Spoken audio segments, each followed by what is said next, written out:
ও মাই god! Local মাছ দেখনো রে, কে দেখলেই খাতে খাতে মন যায়। আমি এখানে মাছ লিতেলেই যাইছি, তো দেখছি তো শোল মাছ মাগুর মাছ কোনটা মাছ লিব কোনটা নাই হয়ে যাচ্ছে, তো মাগুর মাছকেই লিলি।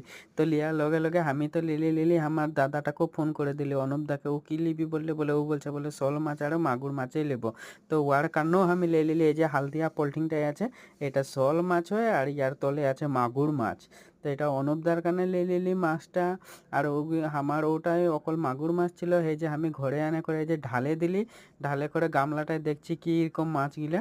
তো দেখছি তো বহুত ডাঙর ডাঙর মাগুর মাছ, একটা গরই মাছ মানে চাটনি খাতেলে খুঁজে লিয়ে আইলি। ওই যে মাছটা দেখা পায়ে আছি। আমি এখন এই মাছগুলাকে গামলায় লেগে করে দেখছি, মানে শক্ত পুরা মাছের ওখানে দেখে আছি আর মাছগুলাকে ওলাই করে। তো এখন আর দেখেলে তো ভাই সবাই গিলা, আমি এই যে মাছটা গামলায় রাখেছি এখন ধুবে জিয়ায় রাখতে লাগবে কটা মান, আর বানাতে লাগবে, আর খাতে লাগবে, তবে হলো বাই।